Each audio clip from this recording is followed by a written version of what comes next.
আলাইকুম। নাসরিন ব্লগার চ্যানেলে আপনাদের আরও একবার স্বাগত।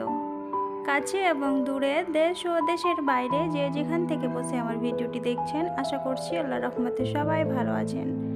আমরাও আলহামদুলিল্লাহ ভালো আছি। চলে আসলাম আপনাদের মাঝে নতুন আরেকটা ভিডিও নিয়ে। আশা করছি সকলকে ভালো লাগবে।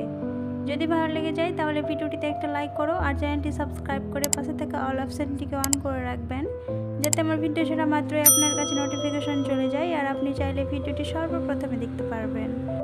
এখন বাজে প্রায় 10:45 মতো, আর আজকের ব্লগটি আমি এখান থেকে স্টার্ট করলাম। তো সকালে চা নাস্তা সেরে নিয়েছি, তারপরে তো ঘরটাকেও একটু পরিষ্কার করে নিচ্ছি। তো ঘর পরিষ্কার করতে এসে দেখি ওপরে অনেক ধুলা বালি জমে গেছে, তো সেগুলোকে একটু পরিষ্কার করে নিচ্ছি। তো এই ঝাড়ুটা দিয়ে একটু পরিষ্কার করে নিয়েছি, আর এই তো আমার সব কিছু পরিষ্কার করা হয়ে গেল। এখন ফেলে দেব ধুলোটিকে, আর দেখতে পেলেন কতগুলো ধুলো হয়েছে। তো সব কিছু পরিষ্কার করে চলে আসলাম দুপুরের রান্না করতে, কারণ 10টা তো বেজেই গেছে, এবার রান্নাটা করে নিতে হবে। তো চলে আসলাম রান্না করতে। তো আজকে রান্না করব শুকটি দিয়ে কচু আলুর ঝোল। তার জন্য শুকটিটাকে আমি আগে থেকে ভেজে রেখেছিলাম, আর এই তো এখন পেঁয়াজটাকে হালকা করে ফ্রাই করে দিয়ে দিলাম শুকটিটাকে। আর এই তো এখন দিয়ে দিলাম লবণ, হলুদ আর মরিচের গুঁড়ো। তো সব কিছুকে একটু ভালো করে মিক্স করে নিব। মিক্স করে আমি দিয়ে দিব কচুটাকে, কচু আর আলুগুলোকে। তো দিয়ে দিয়েছি কচু আর আলু, আর এই তো এখন একটু কষিয়ে নিচ্ছি। আর যে কোনো সবজি রান্না করার ক্ষেত্রে আগে থেকে যদি একটু কষিয়ে নেওয়া যায়, তো সবজির টেস্টটাই কিন্তু আলাদা হয়ে যায়, খেতে কিন্তু অনেকটাই মজার হয়।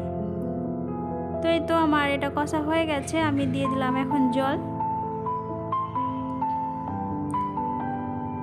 তো জল দিয়ে একটু ভালো করে নেড়ে চেড়ে দিচ্ছি, তারপরে ঢাকনা দিয়ে ঢেকে দেব, এটা সেদ্ধ হতে থাক। এখন পর্যন্ত যারা আমার ভিডিওটির সাথে আছেন, একটা লাইক দিতে ভুলে গেছেন, প্লিজ একটা লাইক দিয়ে দিবেন। আর আমার ভিডিওটি যদি নতুন কোনো আপু ভাই আন্টিরা দেখে থাকেন, আমার ভিডিওর কোনো অংশ যদি ভালো লেগে যায়, তো প্লিজ ভিডিওটিতে একটা লাইক করে চ্যানেলটি সাবস্ক্রাইব করে আমার পাশেই থাকবেন। দুপুরে রান্নাবান্না খাওয়া দাওয়া সব কিছুই কমপ্লিট, আর এটা হচ্ছে বিকেলবেলা। বিকেলবেলা আসলে আমি ছাদে এসেছিলাম, আর আমাদের এই ছাদটা না অনেকটাই নোংরা, কারণ এখানে কেউ থাকে না আর যাওয়া আসা হচ্ছে না, তো তার জন্য অনেকটাই নোংরা হয়ে আছে। তো আজকে আমি উঠেছি ছাদে, আর আপনাদের সাথেও একটু ভিডিও করলাম আর একটু শেয়ার করলাম। তো ওই যে ওখানে দেখতে পাচ্ছেন, ওই যে নদীটা, অনেক বড় একটা নদী। তো নদীটা একবারে পাশেই, তো দেখলাম খুবই ভালো লাগছিল। আর ওই যে ওখানে দেখতে পাচ্ছেন, ওখানে হলো ব্রিজটা, আর এই তো এ পাশে এটা। তো এখানকার বাড়ি না অনেক দূরে দূরে, পাশেই না। তো এই তো এ পাশেটা এটা।